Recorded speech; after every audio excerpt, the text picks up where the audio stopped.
मेरा नाम अवनीश है। मेरी शादी एक 55 साल की उम्रदार औरत से करवा दी गई। इस शादी से मैं बिल्कुल भी खुश नहीं था, लेकिन मैंने सोचा कि आगे आने वाले हालात कुछ बेहतर हो जाएंगे। मगर मेरी बूढ़ी पत्नी ने मेरे साथ एक दिन कुछ ऐसा किया जिसके बारे में सुनकर आप लोगों के भी रोंगटे खड़े हो जाएंगे। क्या कोई पत्नी अपने पति के साथ ऐसा भी कर सकती है?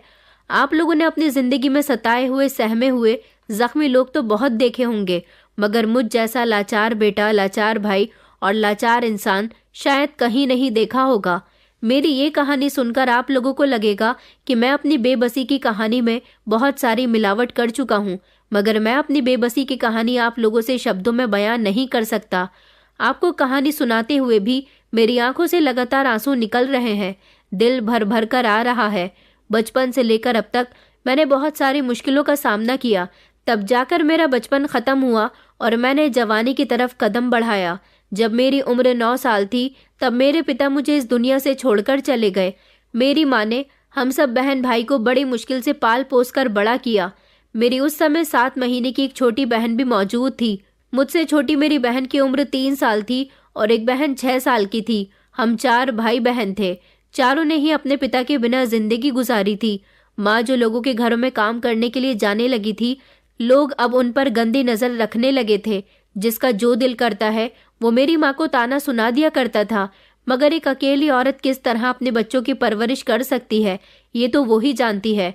मेरी माँ बहुत अच्छी थी। उन्होंने अपने बच्चों की परवरिश करने के लिए कभी हार नहीं मानी। हमारा पेट भरने के लिए उन्होंने लोगों के घरों में काम छोड़कर फैक्ट्री में नौकरी तलाश करनी शुरू कर ली। हमारी माँ बहुत खूबसूरत थी, यहाँ तक कि मेरे पापा भी देखने में बहुत स्मार्ट थे। यही वजह थी कि हम सब भाई बहन भी अपने माता पिता पर गए थे। गोरी रंगत और खूबसूरत चेहरे वाले। सबसे ज्यादा खूबसूरत मैं था। मेरी बहनें भी बहुत सुंदर थीं। भले ही हमारे पास दौलत नहीं थी, मगर ऊपर वाले ने हमें खूबसूरती कूट कूट कर दी थी।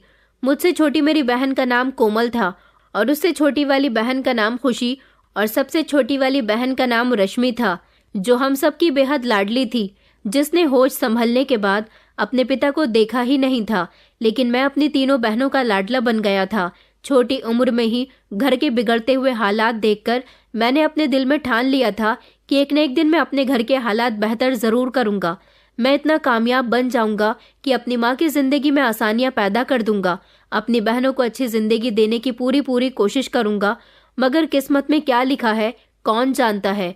मेरे साथ आने वाले समय में क्या होने वाला था ये तो मैं खुद भी नहीं जानता था। धीरे धीरे वक्त गुजरता गया। मेरी माँ एक फैक्ट्री में नौकरी करके हम सब भाई बहनों को पाल रही थी। उसे अपनी परवाह भी नहीं थी। दुनिया वाले मेरी माँ का बहुत फायदा उठाया करते थे। मुझे अच्छी तरह से याद है जब एक दिन मेरी माँ सेठ जी के बंगले पर नौकरानी का काम करने के लिए गई थी, तब मैं भी उसके साथ जाता था।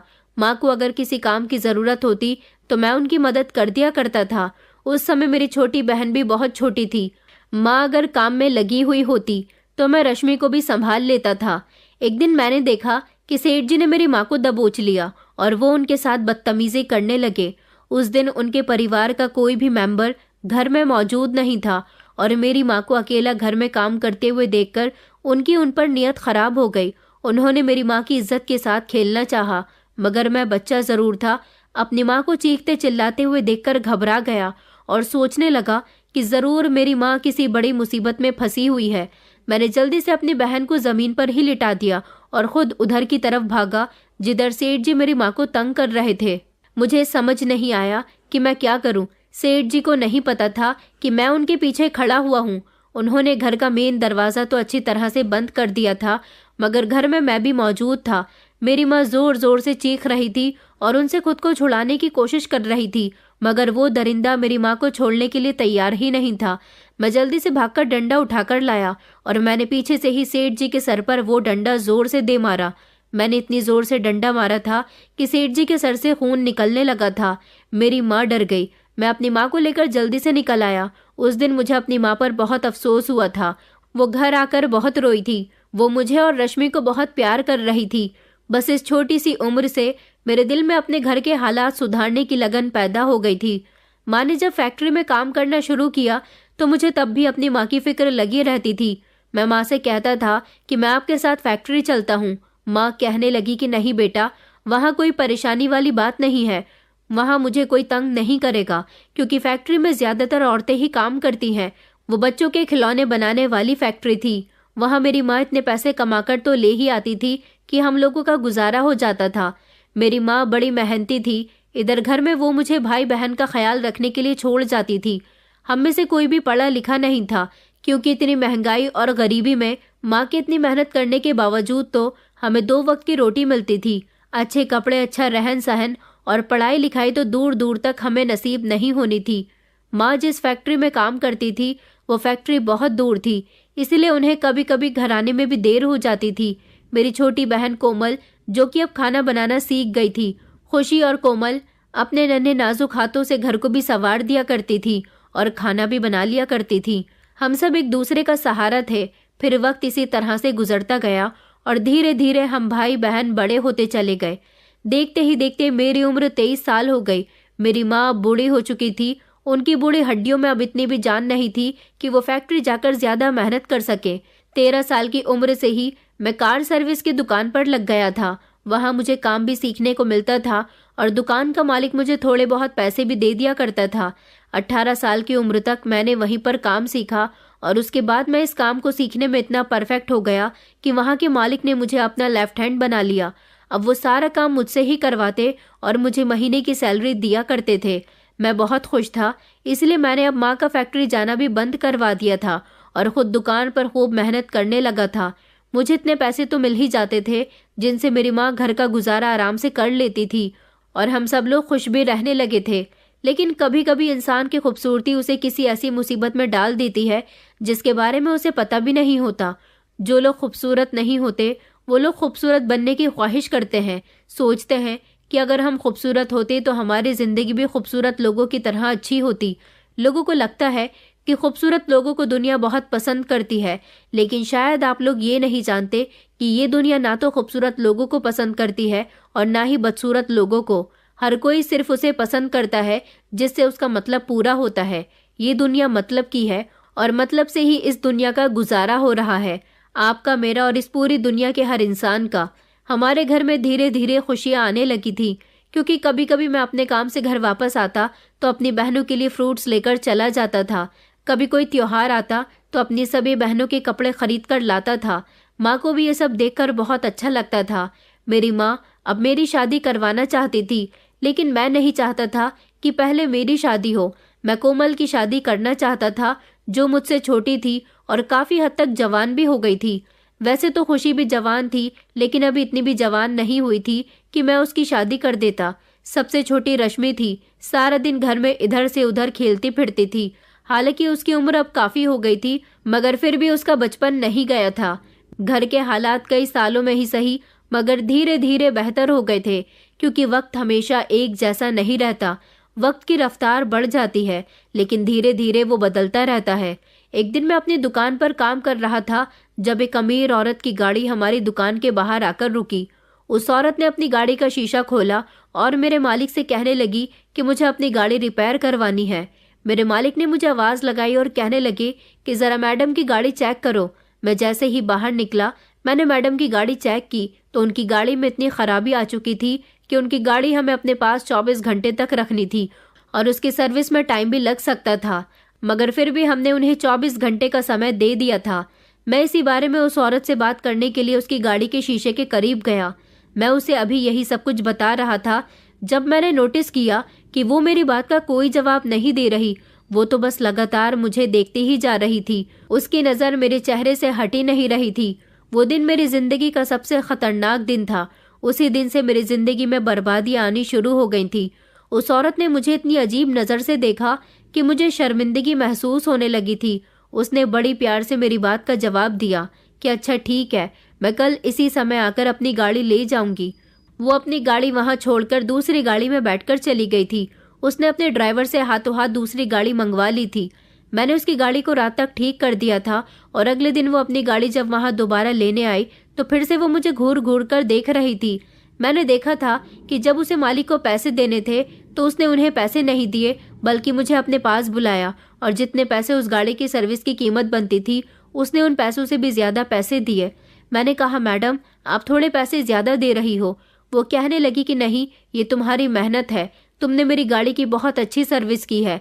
ज्यादातर हर कस्टमर मेरे मालिक को ही पैसे दिया करते थे, मगर वही एक औरत थी जो बड़ी खुशी खुशी मेरे हाथ में पैसे रखकर चली गई थी, और पैसे भी ज्यादा थे।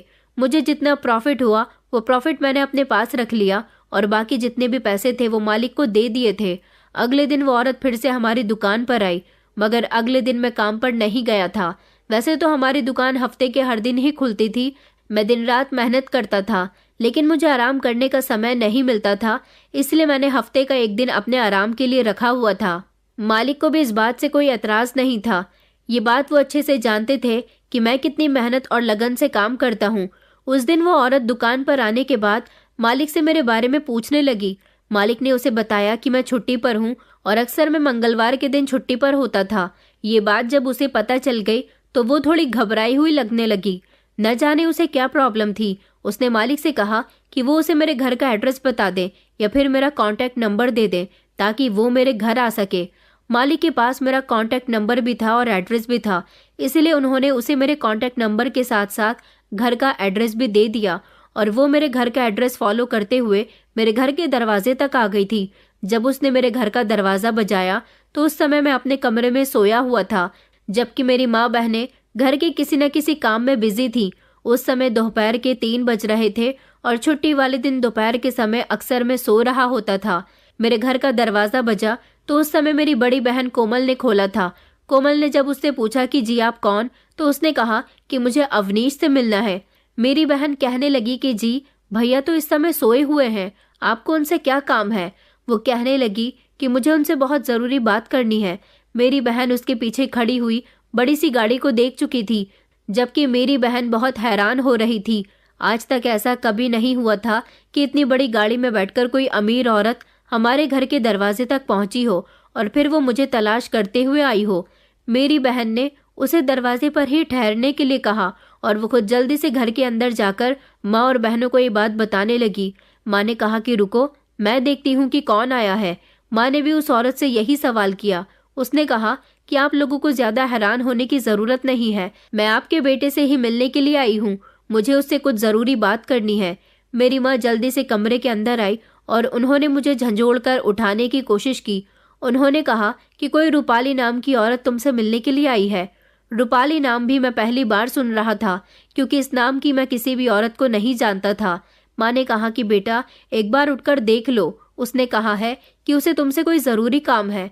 मैंने सोचा कि मेरा कोई कस्टमर होगा, मगर फिर मैं ये सोचकर गुस्सा करने लगा कि जो भी कस्टमर है उसे मेरे घर का एड्रेस किसने दिया, वो मेरे घर तक कैसे पहुंचा। ये काम तो मैं दुकान पर ही करता हूँ। फिलहाल मैं झट से उठा और अपने घर के दरवाजे पर पहुंचा तो उस औरत को वहां पर देखकर हैरान रह गया। वो औरत कहने लगी कि तुम मुझे पहचान गए होंगे। हाँ, मैं उस औरत को पहचान गया था। मैं उसकी शक्ल कैसे भूल सकता था। ये औरत खूबसूरत तो थी, इसकी उम्र लगभग 55 साल या उससे ज्यादा ही होगी, क्योंकि उसके चेहरे से उसकी उम्र साफ नजर आ रही थी। यहाँ तक कि उसके चेहरे पर झुर्रियाँ भी महसूस हो रही थी। लेकिन अमीर लोग पैसे की ताकत से अपने आप को सुंदर बनाने की काफ़ी कोशिश करते हैं, मगर उम्र का एक हिस्सा ऐसा भी आता है जब इंसान अपनी उम्र कितनी ही छुपाने की कोशिश कर ले, लेकिन अपनी बढ़ती हुई उम्र को लोगों के सामने दिखने से नहीं रोक सकता। इस औरत ने मुझसे कहा था कि मुझे आपसे ज़रूरी बात करनी है। कस्टमर लोगों को मैं अपने घर के अंदर नहीं ला सकता था, भले ही वो औरत हो या फिर मर्द। मेरे घर में जवान बहनें थीं। मैं खामोशी से उस औरत के साथ घर से बाहर निकल गया। चाय के एक होटल पर जाकर मैंने उससे बातचीत की। वहाँ चाय पीते हुए उस औरत ने मुझसे बड़ी ही अजीब बात कही थी, जिसे सुनकर मैं चौंक गया था। उस औरत का कहना था कि मैं तुमसे शादी करना चाहती हूँ, तुम मुझे पसंद आ गए हो। उसकी बात सुनकर तो जैसे मेरे होश उड़ गए थे, बल्कि काफ़ी देर तक तो मुझे उसकी कही हुई बातों पर विश्वास भी नहीं हो रहा था कि औरत एक तरह से जो कह रही है वो सच है या फिर मेरा वहम है, मैं ही कुछ गलत सुन रहा हूँ। मगर उसने जब दोबारा से ये बात दोहराई तो मेरे होश उड़ गए। मैंने कहा, आप ये क्या कह रही हो? शादी करना कोई गुड्डे गुड़ियों का खेल है जो आपने कहा, और मैंने फौरन आपकी बात मान ली। वो कहने लगी कि मुझे पता था कि तुम इतनी आसानी से मेरी बात नहीं मानोगे। देखो, मैंने तुम्हारा घर देखा है, टूटा फूटा छोटा सा घर, गरीबी भरी जिंदगी। आखिर तुम्हें ऐसी जिंदगी क्या दे सकती है? सिर्फ गरीबी के अलावा कुछ भी नहीं। मुझसे शादी कर लोगे तो तुम्हारी जिंदगी बदल जाएगी। मैं तुम्हें पैसों में इतना तोल दूंगी कि तुम्हें कभी किसी चीज़ की कमी नहीं होगी। बताओ, मेरा ऑफर मंजूर है? मैंने उसकी बात सुनकर कुछ देर तक तो सोच विचार किया, लेकिन फिर उसके बाद मैंने उसके इस फैसले से साफ इनकार कर दिया और मैं वहां से उठकर जाने लगा। वो कहने लगी कि इस बारे में सोचना ज़रूर। तुम्हारे मुझसे शादी करने पर सिर्फ तुम्हारी जिंदगी ही नहीं बल्कि तुम्हारी बहनें और तुम्हारी माँ की भी जिंदगी बदल जाएगी। वो बोलती रही, मगर मैंने उसको पलटकर नहीं देखा। वो सच में कोई पागल औरत थी। पहली बार की ही मुलाकात को मोहब्बत समझ बैठी थी और उसने मुझे शादी के लिए प्रपोज भी कर दिया था। मुझे उसकी ये हरकत कुछ ठीक नहीं लगी थी। कहाँ मैं जवान खूबसूरत लड़का और कहाँ वो इतनी उम्रदार औरत। उसके तो मेरी उम्र के ही बच्चे होंगे। इस उम्र में उसे मुझ जैसे लड़के से शादी करने की क्या सोच रही थी। फिलहाल मैं घर आ गया, लेकिन वो औरत इतनी आसानी से हार मानने वाली नहीं थी। उसका नाम रूपाली था और वो बहुत अमीर औरत थी। शायद इतनी अमीर कि अपने पैसे की ताकत से कुछ भी खरीद सकती थी। मैं घर आया तो माँ मुझसे पूछने लगी कि बेटा, वो कौन औरत थी और तुमसे क्या कह रही थी? मगर मैंने माँ को ये कहकर टाल दिया था कि वो मेरी कोई कस्टमर थी, अपनी गाड़ी की मुझसे ही सर्विस करवाना चाहती है। उसी रात रूपाली जी ने मेरे नंबर पर कॉल की और वो मुझे कॉल करके परेशान करने लगी। बार बार मुझे मैसेज करती और बार बार मुझसे एक ही सवाल करती कि अगर तुम मुझसे शादी के लिए राजी हो जाओ तो मैं तुम्हें मालामाल कर दूंगी। मगर मैंने उसे खूब इग्नोर किया। मैं उसकी कोई भी बात सुनने के लिए तैयार नहीं था। मैं समझ गया था कि वो मुझे अपने लालच में लेना चाहती है, लेकिन मैं उसके लालच में आने वालों में से नहीं था। भले ही मैं एक खूबसूरत और जवान लड़का था, इसका जवाब ये तो नहीं कि मैं उस जैसी अपनी उम्र से बड़ी औरत से शादी कर लेता जिसका मेरे साथ दूर दूर तक भी कोई मैच नहीं था। फिलहाल वो काफी दिनों तक मुझे इसी तरह से परेशान करती रही। मैंने उसके बारे में अपने घर में कोई जिक्र नहीं किया था। कई बार वो मेरी दुकान पर भी मुझसे बातचीत करने के लिए आई थी, मगर मैंने उसे सख्त मना कर दिया था कि तुम्हें यहाँ आने की कोई ज़रूरत नहीं है। मैं किसी भी हद तक तुम्हारी बात नहीं मानूंगा, चाहे तुम मुझे अपनी दौलत का कितना ही लालच क्यों न दो। मुझे ऐसी दौलत की कोई ज़रूरत नहीं है। वो मुझे फ़ोन करके परेशान करने लगी, मैसेजेस करने लगी, लेकिन मैं उसे हर तरह से इग्नोर करने लगा था। एक दिन तो उसने हद ही कर दी थी। जब मैं रात को अपने घर आया तो उस दिन मैंने देखा कि मेरी माँ मुझे बहुत खुश नजर आ रही थी। माँ कहने लगी कि बेटा, मुझे तुमसे एक ज़रूरी बात करनी है। मुझे पता है कि ये बात तुम्हारे लिए ठीक नहीं है, मगर मैं क्या करूँ, मेरी मजबूरी मेरे आड़े आ जाती है। अब तुम्हारी ज़िंदगी बदलने वाली है। भगवान ने तुम्हारी ज़िंदगी में एक ऐसा इंसान भेज दिया है जो तुम्हें इन मुसीबतों से निकाल देगा। अब तुम्हें कोई मेहनत मजदूरी नहीं करनी पड़ेगी। मैंने माँ से कहा, मुझे आपकी कोई बात समझ नहीं आ रही। घुमा फिराकर बात करने के बजाय आपको सीधे सीधे बात करना चाहिए। माँ कहने लगी कि अच्छा तो ठीक है, सुनो, आज तुम्हारे लिए एक रिश्ता आया है। मैंने कहा, अच्छा, कहाँ से आया है? माँ कहने लगी कि बेटा, वो बहुत अमीर औरत है। इस पर मेरी माँ ने मुझसे नज़र चुराई थी और मेरी बहनों की तरफ देखा था। खुशी ने तो जैसे माँ को इशारा दिया कि आपको भैया से ये बात नहीं करनी चाहिए, लेकिन माँ अपनी बात किए बिना न रह सकी। उन्होंने कहा कि एक दिन जो औरत हमारे घर तुमसे मिलने के लिए आई थी वो तुमसे शादी करना चाहती है। माँ की बात सुनकर मुझे कोई झटका नहीं लगा था, बल्कि ये बात तो मैं पहले ही जानता था। हाँ, अब की बार ये क्लियर हो गया था कि वो मेरे घर आकर मेरी माँ से भी ये बात कर चुकी थी। मुझे उसकी ये हरकत बिल्कुल भी पसंद नहीं आई थी, लेकिन माँ ने मुझे जब ये बताया कि मैं उसको तुम्हारे लिए हाँ कर चुकी हूँ, ये सुनकर तो जैसे मेरे पैरों तले से ज़मीन निकल गई थी। मेरी अपनी माँ अपने सगे बेटे के साथ ये सब कैसे कर सकती थी? एक बार उन्हें मुझसे इस बारे में पूछ तो लेना चाहिए था। मैंने माँ से कहा, आपने ये क्या कर दिया माँ? तो माँ कहने लगी कि हाँ बेटा, मैं सच कह रही हूँ। मैंने कहा, माँ, आपको ऐसा नहीं करना चाहिए था। रूपाली जी तो न जाने कब से मुझे अपनी बातों में फंसाने की कोशिश कर रही है, मगर मैं उसकी बातों में फंसने वालों में से नहीं हूँ। मुझे आपसे तो इतनी बेवकूफ़ी की उम्मीद नहीं थी। मेरी माँ कहने लगी कि मैं जानती हूँ कि बेटा, तुम हरगिज़ भी इस रिश्ते के लिए तैयार नहीं होगे, मगर ऐसा करने में मेरा एक बहुत बड़ा मकसद छुपा हुआ है। मैंने कहा, कैसा मकसद? माँ कहने लगी कि देखो बेटा, बचपन से लेकर अब तक तुमने मेहनत ही मेहनत की है। हम लोगों ने सारी जिंदगी गरीबी में गुजार दी और मुझे नहीं लगता कि आगे भी हमारे घर के हालात इस 2 वक्त की रोटी से आगे बढ़ेंगे। आजकल पेट भरने के लिए और अपनी ख्वाहिशें पूरी करने के लिए 2 वक्त की रोटी ही काफ़ी नहीं होती। अच्छी ज़िंदगी उसे ही कहते हैं जहाँ रहने के लिए बड़ा घर हो, खाने के लिए अच्छी वैरायटी का खाना हो, सोने के लिए अच्छा और नर्म बिस्तर हो, पहनने के लिए अच्छे कपड़े हों, यही अच्छी जिंदगी होती है। और हम इस छोटे से टूटे फूटे घर में रहकर आखिर कब तक ऐसी जिंदगी गुजारते रहेंगे? ऊपर वाले ने तुम्हें बहुत अच्छा मौका दिया है, तुम इस औरत से शादी कर लो। मैं ये तो नहीं जानती कि ये औरत तुमसे क्यों शादी करना चाहती है, इसकी पहले शादी हुई भी है या नहीं, मगर इसने मुझे ये बताया था कि उसने तुम्हें पहली नज़र में देखते ही पसंद कर लिया था और अब वो तुमसे इसीलिए शादी करना चाहती है क्योंकि उसकी जो शादी की उम्र थी उस उम्र में उसकी शादी ना हो सकी। अब जब उसे तुमसे मोहब्बत हो गई है तो वो तुम्हें अपना जीवन साथी बनाना चाहती है। उसकी तुमसे शादी हो जाएगी तो हमारी जिंदगी भी संवर जाएगी। वो हमें इतने पैसे देगी कि तुम्हारी बहनों की शादी भी अच्छे घर में हो सकेगी और तुम उसकी दौलत के हकदार बन जाओगे।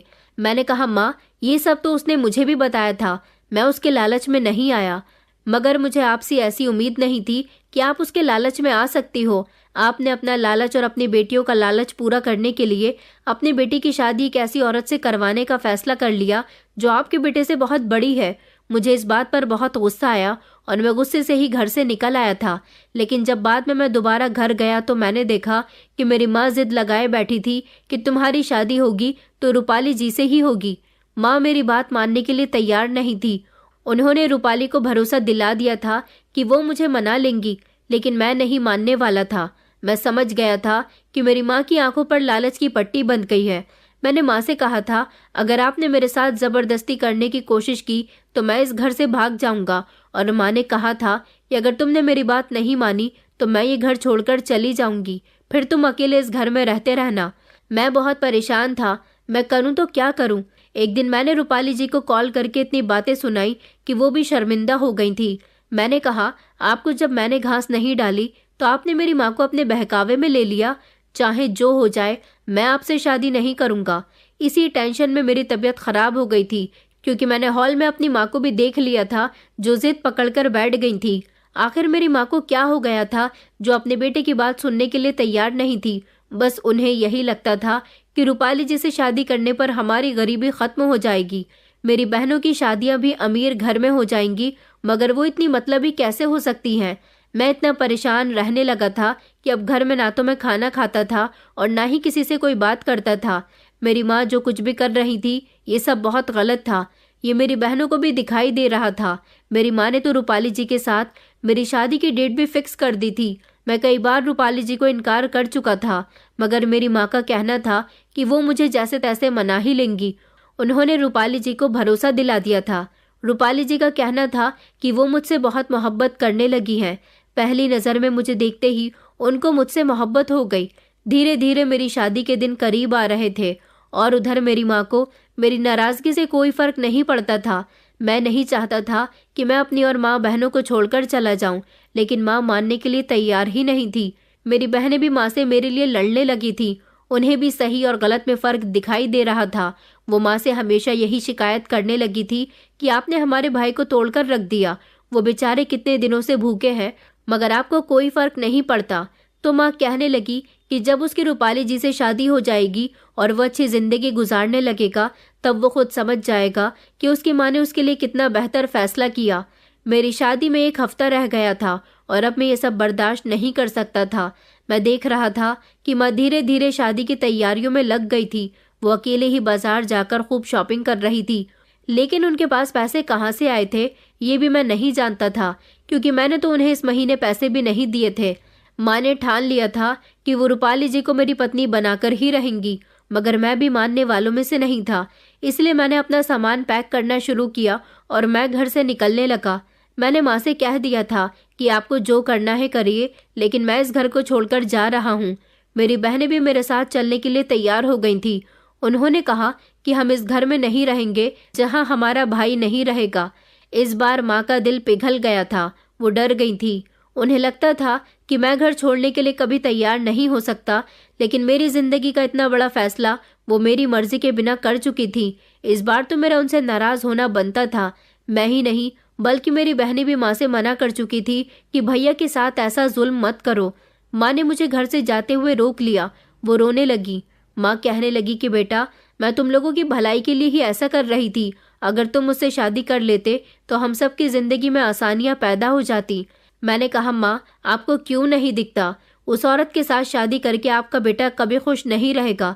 अपनी शादी के लिए हर इंसान एक्साइटेड होता है, मगर मैं इस शादी से बिल्कुल भी खुश नहीं हूँ, क्योंकि मेरी माँ मेरी शादी किसी लड़की से नहीं बल्कि एक औरत से करवा रही है। आपको शर्म आनी चाहिए, वो आपकी उम्र की है। दुनिया जमाना क्या कहेगा कि दौलत के लालच में आकर आपने अपने बेटे की शादी ऐसी औरत से करवा दी जिसका आपके बेटे से दूर दूर तक भी मैच नहीं है। मेरी माँ खामोशी से खड़ी हुई सारी बातें सुनती रही। उन्होंने कहा कि अच्छा ठीक है, तुम रुक जाओ, मैं खुद रूपाली जी से इस रिश्ते के लिए इनकार कर देती हूँ। लेकिन बेटा, तुम एक बार और सोच लेते, या फिर तुम खुद ही रूपाली जी से मना कर देते तो ज्यादा बेहतर रहता। मैंने कहा माँ, मैं ऐसा कुछ भी नहीं करूँगा। मैं तो रूपाली जी को पहले भी कई बार मना कर चुका हूँ, मगर आपने दौलत के लालच में आकर अपने बेटे का सौदा कर दिया। अब सब कुछ आपके हाथ में है। जिस तरह से आपने सब कुछ बिगाड़ा है, इस तरह से आपको ही सब कुछ ठीक करना होगा। माँ ने अगले ही दिन रूपाली जी को फोन करके कह दिया कि मुझे माफ कर देना, मेरा बेटा इस शादी के लिए नहीं मान रहा। मुझे लगता था कि मेरा बेटा मान जाएगा, मगर क्या करूं, ये उसका अपना फैसला है, उसका हक है, मैं इस बारे में कुछ नहीं कह सकती। ये कहकर माँ ने फोन बंद कर दिया था, मगर हमें ये नहीं पता था कि रूपाली जी अब शांत नहीं बैठने वाली थी। अगले ही दिन वो हमारे घर आ गई और उसने हंगामा करना शुरू कर दिया। उसका कहना था कि तुम लोगों ने मेरे साथ धोखा किया। तुमने तो अपने बेटे की शादी मेरे साथ करवाने का फैसला कर लिया था, मगर अब तुम अपने फैसले से मुकर रही हो। उस दिन मैं घर पर मौजूद नहीं था। वो मेरे पीछे मेरी माँ से बहुत झगड़ रही थी, यहाँ तक कि उनका झगड़ा मेरी बहनों से भी हो गया था। ये बात मुझे पता नहीं थी, लेकिन शाम के समय जब मैं घर आया तो मैंने देखा कि मेरी माँ और बहनें अपना मुंह लटकाए एक तरफ को बैठी हुई थी। मैंने जब उनके लटके हुए चेहरे देखे तो उनसे सवाल किया कि क्या हुआ है, तुम लोगों ने ऐसी शक्लें क्यों बनाई हुई हैं। रश्मि भागती हुई मेरे करीब आई और मेरे गले से लग गई। कहने लगी कि भैया, आज एक आंटी आई थी और वो बहुत जोर जोर से घर में झगड़ा कर रही थी। मैं समझ गया था। मैंने कहा, क्या रूपाली जी यहाँ आई थी? मेरी दोनों बहनें भी दौड़कर मेरे करीब आई और कहने लगी कि हाँ भैया, वो यहाँ पर आई थी और हम लोगों को धमकी देकर गई है कि अगर आपकी शादी उनके साथ नहीं करवाई गई तो वो हम सबको बर्बाद कर देंगी। मैंने कहा कि उसके बाप का राज नहीं है जो वो ये सब कुछ कर लेगी। तुम्हें डरने की कोई ज़रूरत नहीं है, वो कुछ नहीं कर सकती। तभी खुशी मेरे करीब आई और कहने लगी कि भैया, अब वो काफ़ी कुछ कर सकती है। मैंने उसे चौंक कर देखा तो वो कहने लगी कि भैया, क्योंकि माँ ने उससे पैसे लिए थे। रूपाली जी ने माँ को रिश्ता करवाने के लिए 2 लाख रुपए एडवांस दिए थे और माँ ने वो पैसे आपकी शादी की शॉपिंग में ख़त्म कर दिए। उनका कहना है कि माँ उनसे पैसे ले चुकी है। अगर उन्होंने शादी से इनकार किया तो बहुत बुरा होगा, वो हमसे बदला लेगी। मैंने कहा, माँ, आपने ये क्या कर दिया? आपको उससे पैसे लेने की क्या ज़रूरत थी? माँ कहने लगी, तो फिर मैं क्या करती? मैं लालच में आ गई थी। मैंने तुमसे कहा ना कि मैंने ये सब कुछ हमारी गरीबी ख़त्म करने के लिए किया। तुम भी उससे शादी क्यों नहीं कर लेते? एक बार जब उसकी सारी जायदाद तुम्हारे नाम हो जाएगी तो तुम उसे डिवोर्स दे देना, छोड़ देना उसे। मर्द के लिए शादी करना कोई बड़ी बात नहीं होती। तुमने इतनी सी बात को इतना बड़ा बना दिया। मैं अब की बार अपनी माँ से बहुत नाराज़ हुआ था। मेरे पास उनसे कहने को बहुत कुछ शब्द थे, मगर वो मेरी माँ थी। मैं उनसे कुछ नहीं कह सका। मैं खामोश हो गया। मेरी माँ ने अपने और बहनों के लिए ढेर सारे कपड़े खरीद रखे थे। 2 लाख रुपए वो ख़त्म कर चुकी थी और मेरी इतनी हैसियत नहीं थी कि मैं उसे 2 लाख रुपए दे सकता। उसने मेरी माँ को खरीद लिया था। मेरी माँ ऐसा ही चाहती थी, इसलिए मैंने खामोशी से अपने दिल पर पत्थर रखकर उस औरत से शादी कर ली। उस औरत ने मेरी माँ की एक एक शर्त को पूरा कर दिया था। उनको रहने के लिए बड़ा सा घर दे दिया, बहुत सारे पैसे दिए और उनकी हर ख्वाहिश को पूरा कर दिया, मगर ऐसा उन्होंने अपने बेटे को बेचकर किया था। अब आप लोग सोचेंगे कि मैं इतनी आसानी से शादी के लिए तैयार कैसे हो गया, क्योंकि मेरी माँ ने मुझे कहा था कि बचपन से लेकर अब तक मैंने तुम्हारे लिए कितनी कुर्बानियाँ दी हैं, क्या तुम मेरे लिए एक मामूली सी कुर्बानी नहीं दे सकते? तो मैंने ये कुर्बानी अपनी माँ के लिए दे दी थी और अपनी बहनों को समझाया था कि माँ का साथ कभी मत छोड़ना, माँ से नाराज मत होना, जैसा वो कहें उसकी खुशी की खातिर करती रहना। आखिरी बार जब रूपाली जी हमारे घर गई थी तो उनका झगड़ा मेरी बहनों के साथ हुआ था। मेरी बहनों ने उनको बहुत बुरा भला कहा था। मेरी बहनें मेरी साइड ले रही थी, जबकि मेरी माँ मेरी बहनों को खामोश करवाने की कोशिश कर रही थी। तभी से रूपाली जी को मेरी बहन खुशी और कोमल बहुत बुरी लगने लगी थी। उसने भले ही मुझसे शादी करने के बाद मेरी माँ की शर्तों को पूरा कर दिया था, मगर उसे अभी भी मेरी बहनों से जलन थी। मेरी तीनों बहनें भले ही माँ के साथ रहती थी, मगर अब उनका बेटा उनसे दूर हो चुका था। रूपाली जी से शादी करने के बाद मुझे कोई खुशी महसूस नहीं हुई थी। रूपाली जी के पिता एक बहुत बड़े बिजनेसमैन हुआ करते थे।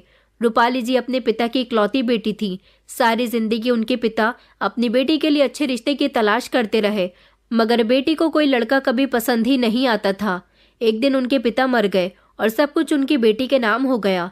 अपने पिता का बिजनेस भी वो अकेले ही संभाल रही थी, मगर जब उसने मुझे देखा तो वो मेरी दीवानी हो गई और उसने ठान लिया कि वो कुछ भी करके मुझे अपना बनाकर ही रहेगी। अपनी जिद और घमंड में रूपाली जी ने मेरे साथ बहुत गलत किया था। मैं उनके साथ शादीशुदा जिंदगी तो गुजार रहा था, लेकिन मैं बिल्कुल भी खुश नहीं था। अपनी माँ से मैं सारे संबंध खत्म कर चुका था।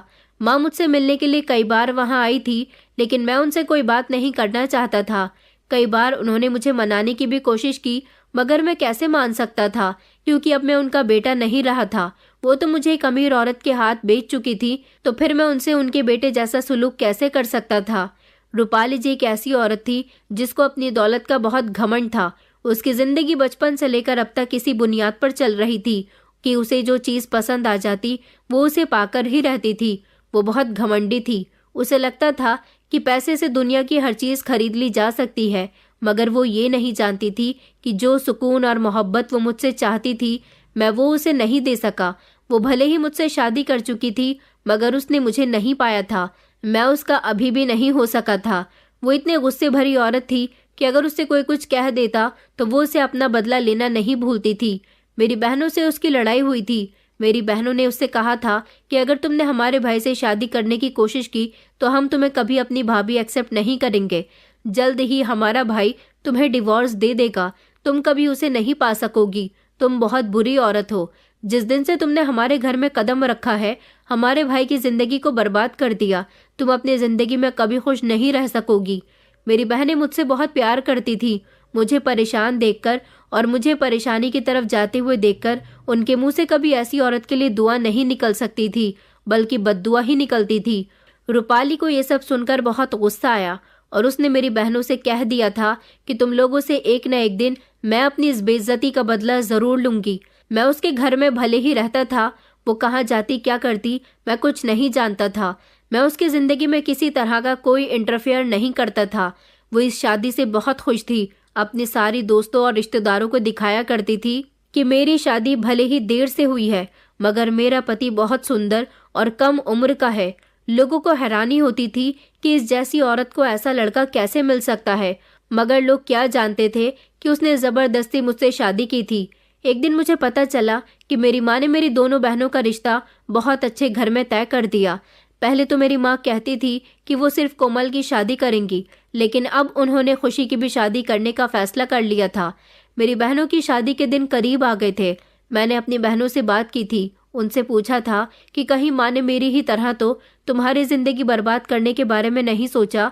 तो वो कहने लगी कि नहीं भैया, हमारी शादी माँ अच्छे घर में करवाने जा रही है। लड़के बहुत अच्छे हैं। मेरी बहनें इस शादी से बहुत खुश थीं। उनके चेहरे पर खुशी देखकर मुझे एक अजीब तरह की तसल्ली हो गई थी। भले ही मेरी माँ ने मेरे साथ जो किया हो, मगर उन्होंने मेरी बहनों के लिए बेहतर सोचा था। दोनों की ससुराल बहुत अच्छी थी। दोनों की ससुराल वाले खाते पीते लोग थे। लड़के पढ़े लिखे थे और अच्छी नौकरी करते थे। मेरी दोनों बहनों की शादी हुई तो मेरी माँ रूपाली जी के घर पर हम दोनों को इनवाइट करने के लिए आई थी, लेकिन मैंने इस शादी में जाने से साफ इनकार कर दिया। रूपाली से तो मैं कोई बात नहीं करता था।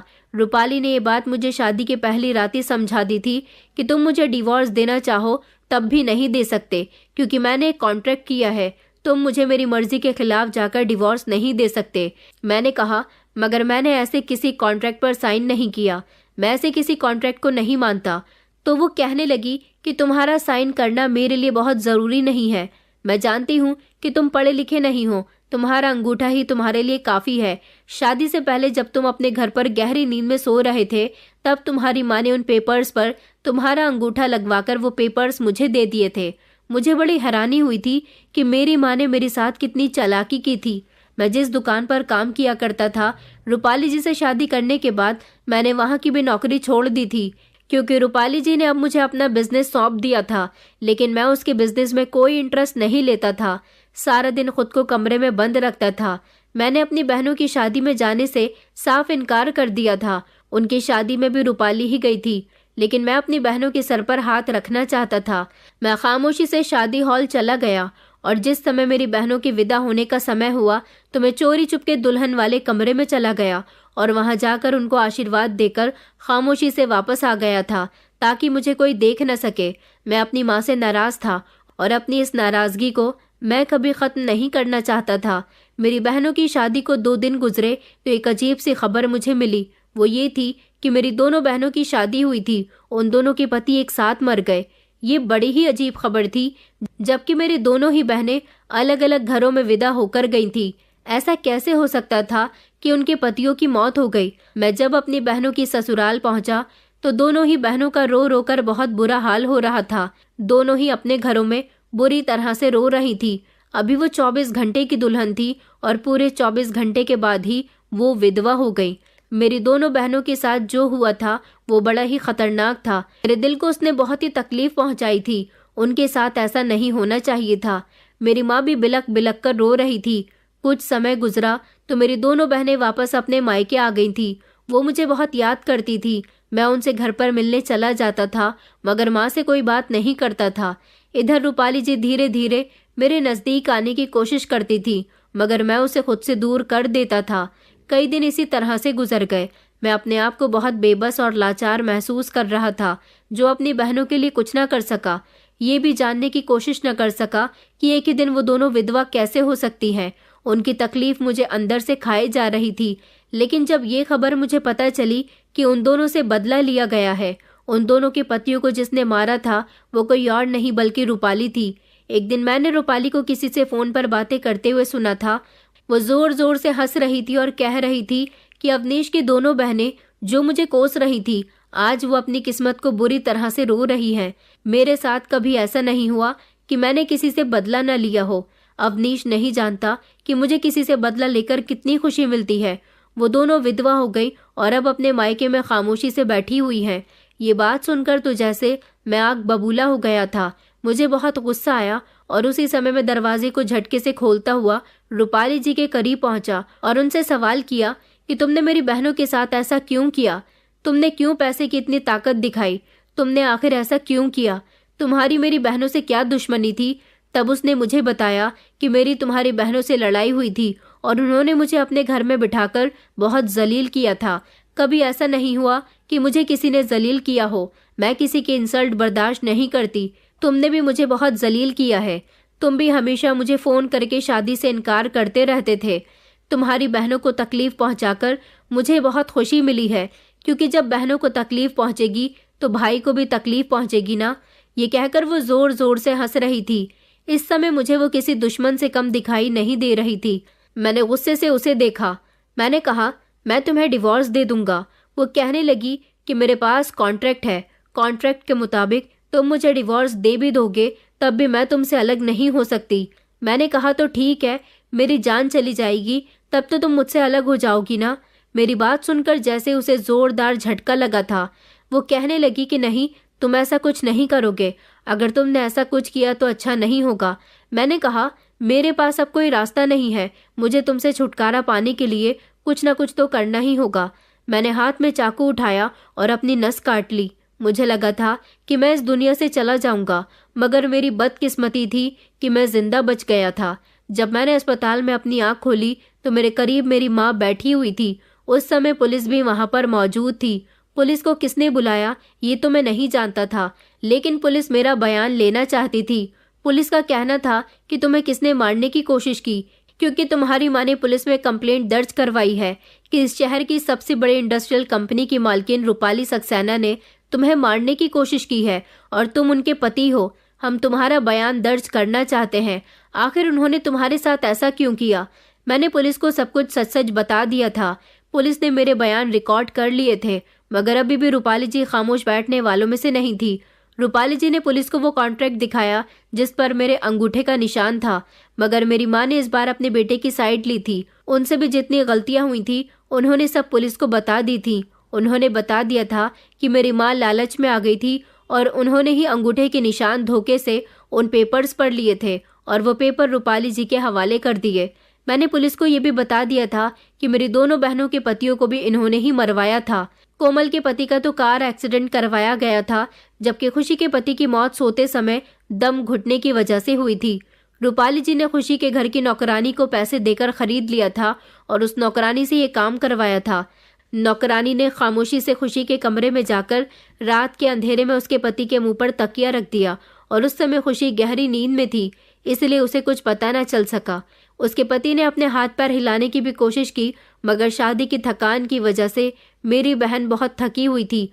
उसे बहुत गहरी नींद आ रही थी और उसे पता ही नहीं चल सका कि उसके पति के साथ क्या हो रहा है। रूपाली जी अपनी कोई भी सच्चाई उगलने के लिए तैयार नहीं थी। मैंने पुलिस के सामने कह दिया था कि मैं इस औरत के साथ नहीं रहना चाहता। अगर इस औरत ने मुझे अपने साथ रखा तो मैं इस दुनिया को छोड़कर चला जाऊंगा। रूपाली जी उस समय बहुत परेशान थी। वो कुछ भी करके मुझे छोड़ना नहीं चाहती थी, मगर इस समय एक ऐसे इंसान की एंट्री हुई जिसने मुझे बचा लिया था। वो थे रूपाली जी के चाचा, जो अपनी भतीजी की हर हरकत से अच्छी तरह से वाकिफ थे। वो जानते थे कि उनकी भतीजी कितनी जिद्दी और बिगड़ी हुई है। वो बचपन में स्कूल के समय भी कुछ इसी तरह से कर चुकी थी। जब उसे एक लड़की पसंद आ गई थी, वो उससे दोस्ती करना चाहती थी और वो लड़की रूपाली जी से दोस्ती नहीं करना चाहती थी। रूपाली जी ने उस लड़की से दोस्ती करने के लिए कहा। जब वो लड़की उनसे दोस्ती करने के लिए नहीं मानी तो उन्होंने बाथरूम में ले जाकर उसे बंद कर दिया। रूपाली जी वक्त के साथ साथ एक ऐसी इंसान बन गई थी जिसे हमेशा सिर्फ अपनी फिक्र रहती थी, जो हमेशा अपनी ख्वाहिशों को पूरा करने के लिए जीती थी, चाहे वो दूसरों की ख्वाहिशों को मार कर ही क्यों ना अपनी ख्वाहिशों को पूरा करें। पुलिस को उनके चाचा जी ने बता दिया था कि रूपाली बचपन से ही ऐसी है। रूपाली जी के चाचा जी की उम्र काफी थी, मगर जब उन्हें पता चला कि रूपाली जी ने शादी कर ली है और किसी ऐसे लड़के से शादी की है जो सिर्फ 22 साल की उम्र का है, तब वो समझ गए थे कि इस बार भी रूपाली ने कुछ गलत किया होगा। उस लड़के ने जरूर किसी मुसीबत में आकर शादी की होगी। उन्हें साथ ही साथ अपने भाई की दौलत की भी फिक्र थी, इसलिए उन्होंने अपनी भतीजी के खिलाफ एक्शन लिया। पुलिस ने कहा कि रूपाली की दिमागी कंडीशन ठीक नहीं है। जब ये लड़का इसके साथ कोई संबंध ही नहीं रखना चाहता तो इस कॉन्ट्रैक्ट को भी नहीं मानना चाहिए। मगर रूपाली जी चीख चीख कर कह रही थी कि मैं अवनीश से प्यार करती हूँ, मैं इसे नहीं छोड़ सकती। अस्पताल में ही यह हंगामा चल रहा था। जब उनकी बात किसी ने नहीं मानी तो उन्होंने कहा कि अगर अवनीश मेरा नहीं हो सकता तो किसी का भी नहीं होगा। पहले मैं इसे जान से मार दूंगी और फिर खुद मर जाऊंगी। उन्होंने भागकर पुलिस इंस्पेक्टर की जेब से बंदूक निकालनी चाही। वो पहले मुझे मारना चाहती थी और बाद में खुद को। उनके चाचा की कही हुई बात सब लोगों के सामने साबित हो गई थी कि वो दिमागी तौर पर कमजोर है। उसकी दिमागी हालत ऐसी है कि वो दूसरों को नुकसान पहुंचा सकती है। ये सब देखकर पुलिस ने उन्हें अरेस्ट कर लिया और फिर उन्हें पागल खाने में भर्ती कर दिया गया था। ये तो अच्छा हुआ कि पुलिस ने मौके पर ही उन्हें रोक लिया, वरना वो रिवॉल्वर निकालकर मुझे और खुद को शूट कर सकती थी। ऐसा इसलिए हुआ था क्योंकि बचपन से ही उनके माता पिता ने उनकी हर ख्वाहिश को पूरा किया था। उन्होंने अपनी बेटी की शादी भी इसीलिए नहीं की थी क्योंकि उनकी बेटी के दिल को अभी तक कोई भाया नहीं था। और फिर इसी दौरान उनके माता पिता की मौत हो गई। लेकिन माता पिता की मौत होने से उनकी जिंदगी पर कोई फर्क नहीं पड़ा था, क्योंकि वो उनके लिए इतनी दौलत छोड़ गए थे कि वो अपनी सारी जिंदगी अपने माता पिता के बिना भी गुजार सकती थी। यही वजह थी कि उनकी इतनी उम्र हो गई थी और वो शादी किसी ऐसे ही इंसान से करना चाहती थी जो उसे पसंद आ जाए। फिलहाल पुलिस उन्हें अपने साथ लेकर जा चुकी थी। मैं इस बड़ी मुसीबत से निकल गया था। मेरी माँ से मैं अभी भी नाराज था। मेरी माँ रो रो कर मुझसे माफी मांग रही थी। मेरी माँ की एक छोटी सी गलती ने मेरी और मेरी दोनों बहनों की जिंदगी को बर्बाद कर दिया था। उसी समय अगर मेरी माँ रूपाली जी को रिश्ते से साफ इनकार कर देती तो बात इतनी आगे न बढ़ती, लेकिन मेरे साथ ये सब कुछ होना ही था। कुछ माता पिता ऐसे होते हैं जो अपने बच्चों की सारी ख्वाहिशें पूरी करने के चक्कर में उनकी दिमागी हालत को आने वाले समय में कमजोर कर देते हैं और उन बच्चों को उनके लिए ही घमंडी बना देते हैं।